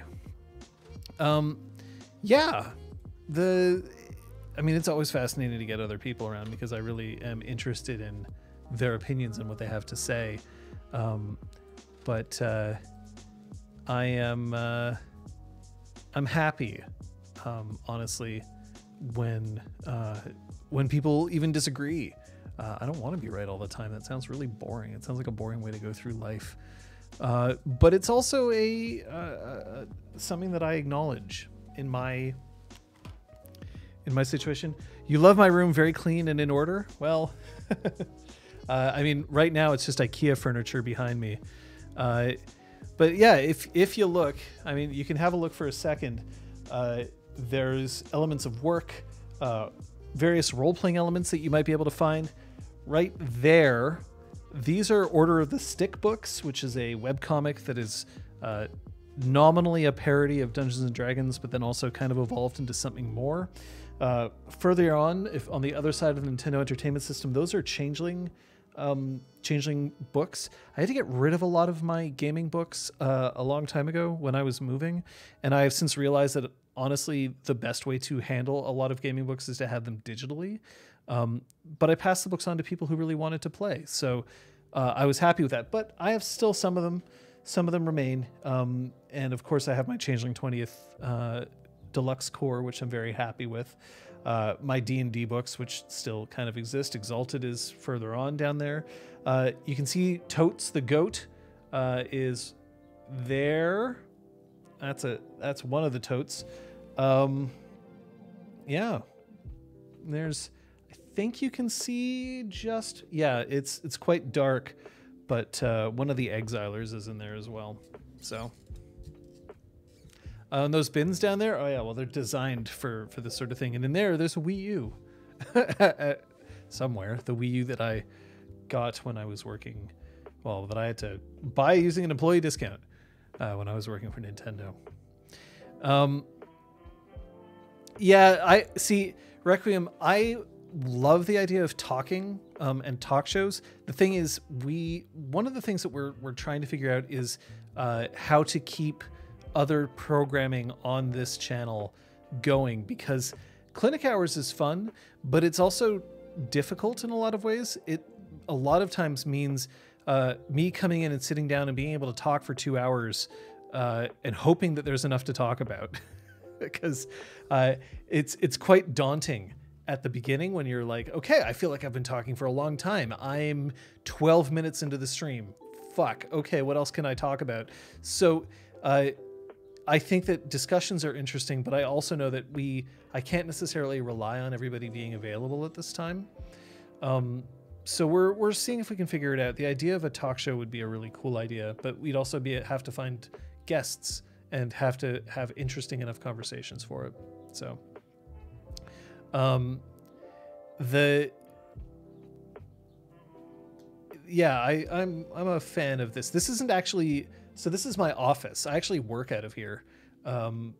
This is where I spend a lot of my time. So, it's when we moved recently, we wanted to make sure that we had room for working from home, and we do. So that helps. I mean, I appreciate it, Requiem, but I also know that at a certain point, I am repeating myself. There's only so many times that you can say use your word hole and have people continue to be interested in tuning in. So, and stretching ourselves and figuring out what we might be able to do is an interesting topic. I was developing a show for a while and then abandoned it, where it was that people would create characters from anywhere in the world of darkness, but then have to face a series of challenges against another person who'd created a random character, and to see whether they could, who would be able to complete 3 random challenges the best given the characters that they had.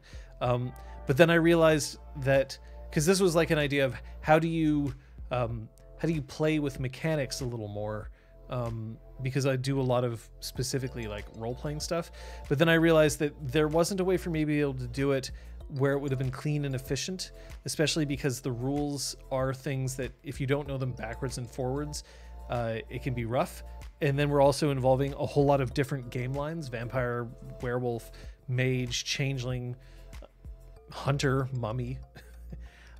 It would be a lot. And I also don't necessarily think that it would be as interesting for people, because there could very much be I can't do this competition and that's it. And then they just go away. Finally, there's also always the risk that you're playing with somebody who you wouldn't want to play with anyway. That was a big risk when we started Disconcordia, the idea what happens if we get players who we just don't want to play with? And so far we haven't really encountered that, which is great. But it's also, in a mass game, you can kind of say, well, I don't really want to interact with this particular character, but it's okay because there's other players and they'll interact with that character, so I don't need to worry as much, as long as they're not being disruptive to the game as a whole. But you can't do that if it's a one-on-one. So,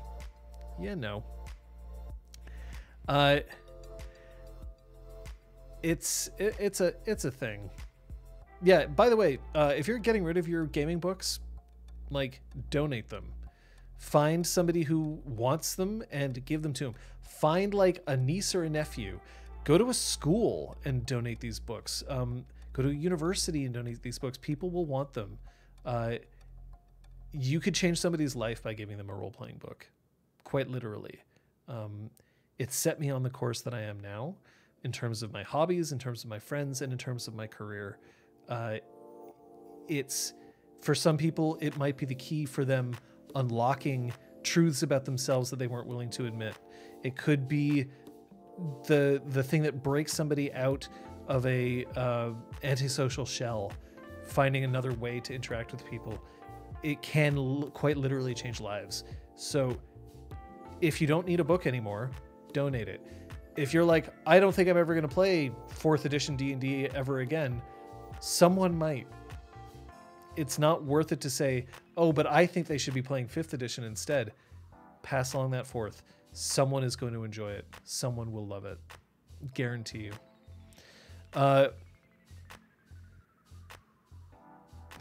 You found D&D 3.5 near a trash can on the street and took it, and that was one of the best days.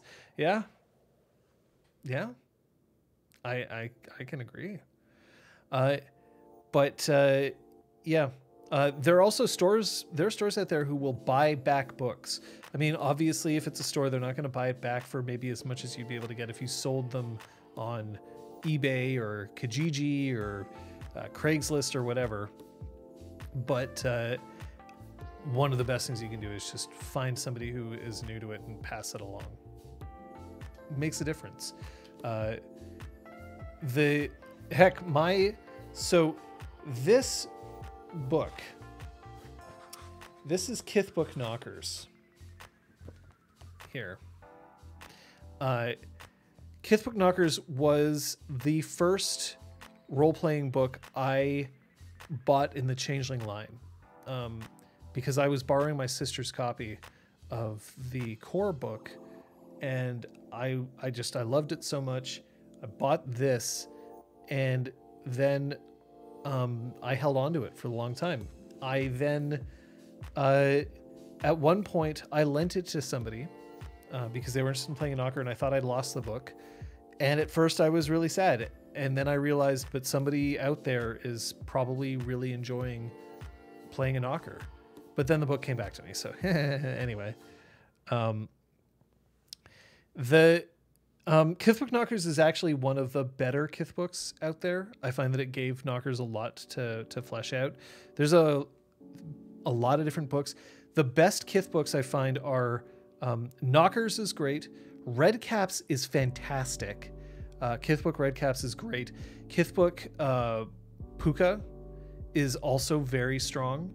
Although these days some of the rules don't matter as much, but Kithbook Puka kind of gives you some good insight into Puka. Kithbook Slua is pretty good. Kithbook Trolls is awful. Kithbook Satyrs is not much better. I mean, look, like, I just have opinions about shit. And the new Kithbook Boggin, the C20 Boggin, is honestly it's worth taking a look at as well. Boggins have long been underserved, and we don't have them for certain other Kith at this point. But you know, it happens. We'll see. I will say, for the record, here and now, that Kithbook She, which is actually called Nobles the Shining Host, is quite a good book to get a hold of if you want to read it, but it is now mechanically very out of date. So there's that. Kithbook Puka.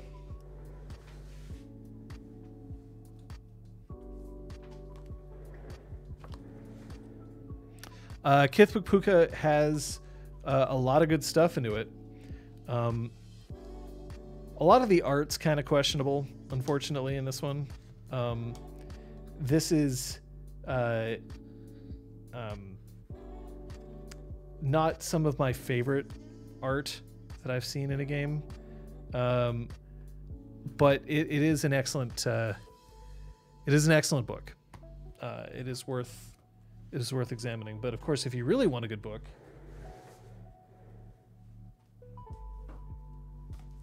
you get yourself a Changeling 2nd edition, but then you get a custom illustration from Tony DiTerlizzi in there. That's what you do. That's what you get when you go to Gen Con and you meet Tony DiTerlizzi, who, by the way, is actually a wonderfully funny and kind man, which is great. You know they say don't meet your heroes. You can meet him. He's fantastic. So yeah, you get yourself that. And of course, now I have a C20 deluxe edition, so if I ever know that he's going to be at another convention I'll have to bring that along. But flexing on international people, great, John, great, very mature. All right, so here's the thing. There are plenty of cons out there. It was international for me too. I had to go to another country. I had to drive for 14 hours straight to get to this place. And it was technically for work. that I was going. So yes, I was lucky there. But like international for me too. Is Canada really international though in this context? Yes, it absolutely is. I would say that. The way that I hear people talking about visiting other countries in Europe, we don't have that. Distances are just really far here. Think about how large the United States is, and also how so many different things, like there's so many different parts of the United States that you have to deal with. It is a nice thing. But look, there are advantages where you live as well. I am absolutely sure of it. There's wonderful things all over the world. There are things that I don't get to experience as well, and there's things that I have to put up with living here. So you need to fly 14 hours to make it to a United States convention and get a visa and enter your fingerprints. Yeah, look, I'm not saying that I wasn't lucky to be able to get it, but I am saying that it is there was a significant there's a significant amount of luck in getting there. One of the best parts about living in Canada is hearing about all the wonderful things that are available in the United States that you can't get, even though you're just across the border, but you can't get it. Hearing all the prices that they say, and then when you find out how much it costs if you want to have it shipped to Canada and you realize that you're paying triple what it's worth, that sucks. Australia is a place that I very much sympathize with because Australia is a country that I would love to visit. I would love to go. I have extended family in New Zealand as well. Like everywhere in that area is fantastic, but it's also far away, which makes it difficult to get things there. So it's when I lived in the States for a few years, it amazed me how much less expensive things were. And it amazed me just how much the universe revolves around the United States. And that suddenly I was there and I could be the insider as opposed to the outsider. Things like you'll go onto popular technology blogs and people will write like, here, there's a deal on SSDs today. And you're like, oh, that's great. I'm looking for an SSD. Oh, but it's only for Americans.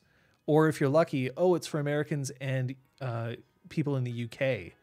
But otherwise, no, you're screwed. Canada's a small country. We have a low population compared to a lot of others, even though we're the second largest country in terms of land mass. Our population, if I remember correctly, is like 38 million. 38 million in 2020.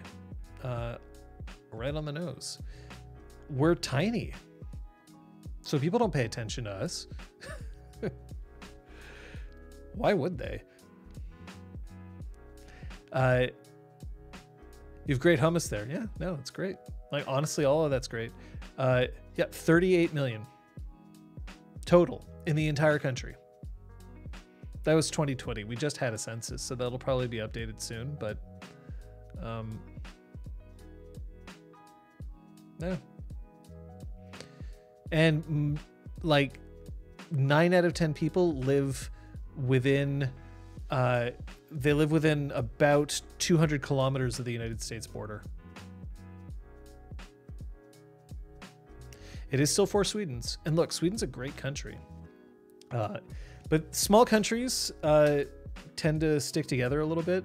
It's part of the reason why I think that I have a lot of Nordic friends. Just because, you know, there is a mentality that exists in a smaller country that isn't the United States. The United States knows they're huge culturally as well as population wise, and we're just not. We're just huge landmass wise, which also makes us somewhat lucky in that we have a lot of natural resources we can exploit, but you know, we don't have the population. We definitely don't have the population.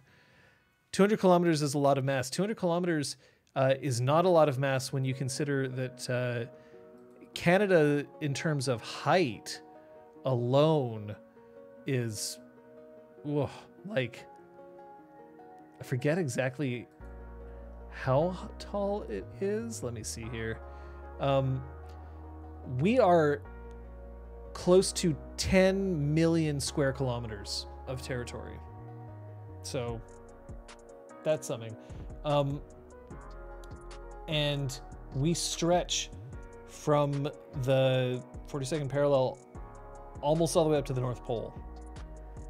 So, hey, take Sweden. Look, Sweden's great. I would dearly love to go to Europe one day and just visit a lot of places. I've never been to Europe. I've never been overseas. So it is a hope that one day I'll get a chance to do that at some point, but not right now. I'd rather go when things are open. But yeah, 200 kilometers is like 3 hours of driving. It's actually more like 2 hours of driving, assuming, at least around here where the speed limit's about 100 kilometers an hour. So 2 hours of driving, but that's nowhere near how tall Canada is. Canada's huge. We have the longest coastline in the world. We are the second in terms of landmass. Russia is still larger than us, but we're gigantic, and we just don't have a lot of people. Like Drew Granville said, lots of territory, not so many people, problems with Czech and Chimera. See, it's absolutely true. Although Chimera tend to often try to hang around humans, but it only takes one. It only takes one. You've never been to America, the continent or the country, North America, South America. There's also Central America, which is not technically a continent geographically. Central America is part of North America, but yeah. There, thank you, Osab. I was hoping that somebody would come into it. Yeah, it is 4,634 kilometers from Nunavut to Middle Island in Ontario. So if we're all in 200 kilometers, if that means that it is over 20 times more where there's only 10% of the population that live. So it's a lot. It's a whole bunch. Are there any other questions that people have, either about relationships or sex and role-playing or anything role-playing? Because happy to take those. Happy to start talking about the relative advantages and disadvantages of living in a country that is quite literally a very, very, very large ant underneath the boot that is the United States, or over the United States. But at any rate, there are all sorts of questions to be asked and to be had.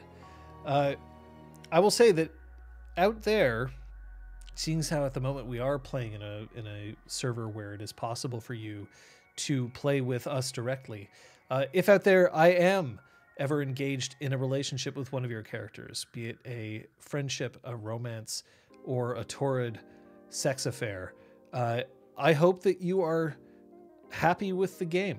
And I hope that you will do whatever you can in order to advocate for the best game that you can have possibly with me or with my fellow storytellers in Disconcordia. We are always reading your private messages. We are paying attention to your safety cards.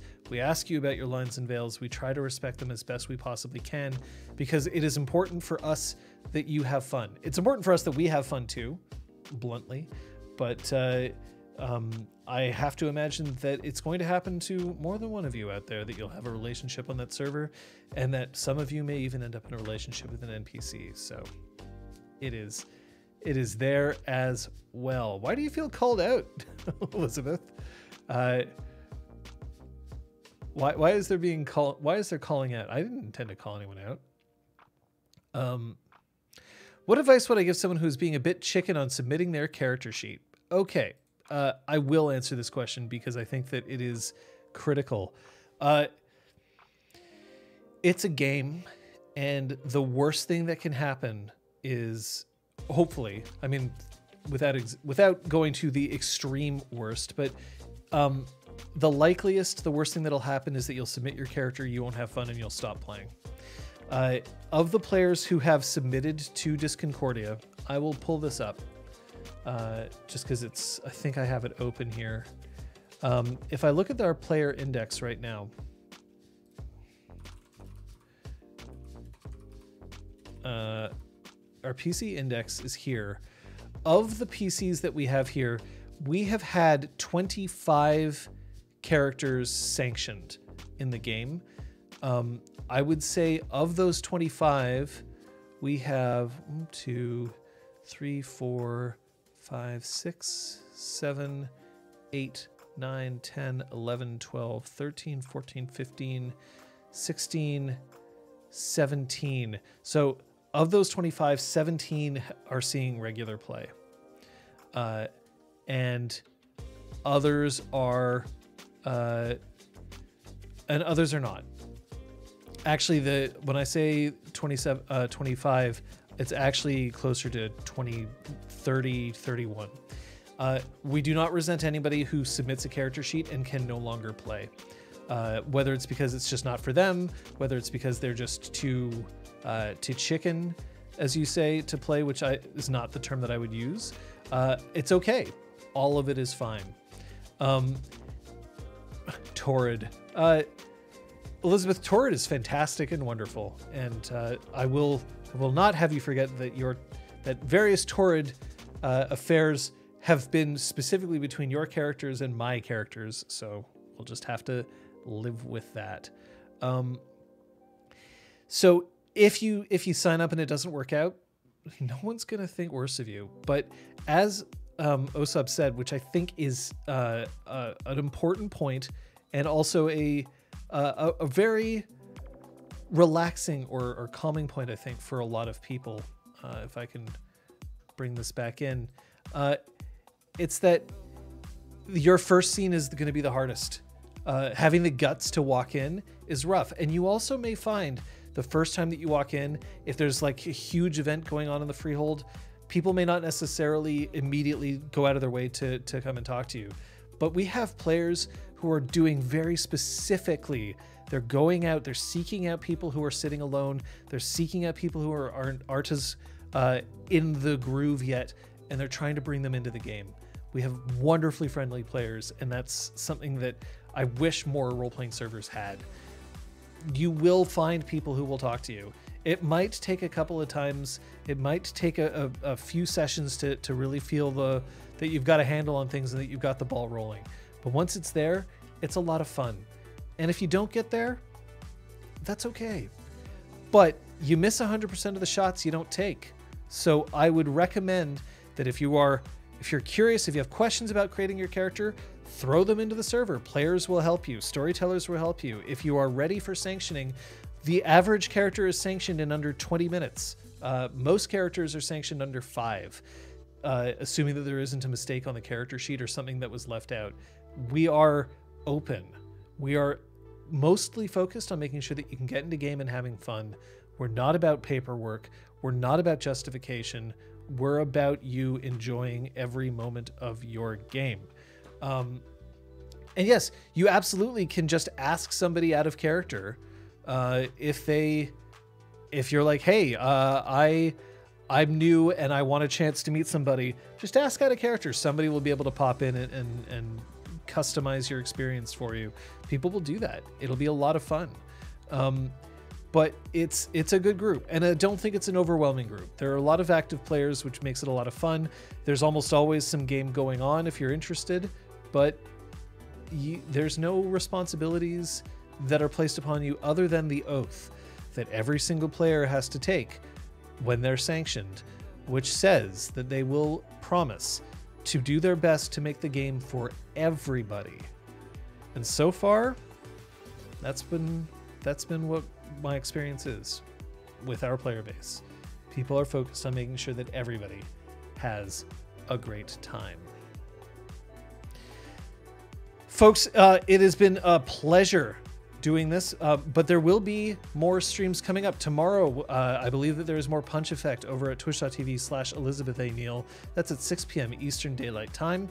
On Saturday, this is the conclusion of the current Druku novel, which, if you haven't tuned in, Liz and Scott read Nancy Drew mysteries on Twitch. It's always just a fun time. Sometimes they barely get through a single chapter because they're laughing so hard. It is totally worth it. How do you access the server? Very good question. Join our Discord, RPG Clinic's Discord, and there is a link in the Disconcordia channel for how to get to Disconcordia themselves, you can also just ask in there and we will pass it along. But we don't post the link openly all that often for Disconcordia, just because it is a role-playing server. There are safety issues involved with it. So we ask you to jump through one small hoop first, which is you join our RPG Clinic server first and foremost. But we'd love to have you. It is a Changeling the Dreaming 20th anniversary game, and great for beginners and veterans alike. Sunday, a reminder, there is no Exalt Twitch Academy. It will not air. We will not have any stream on Sunday.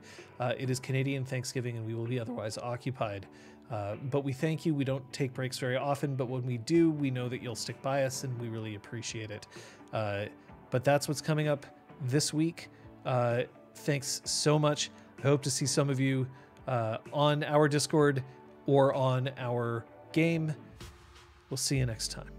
And remember, it might not be the easiest thing to do, but often the best thing you can do to improve your game is just use your word hole.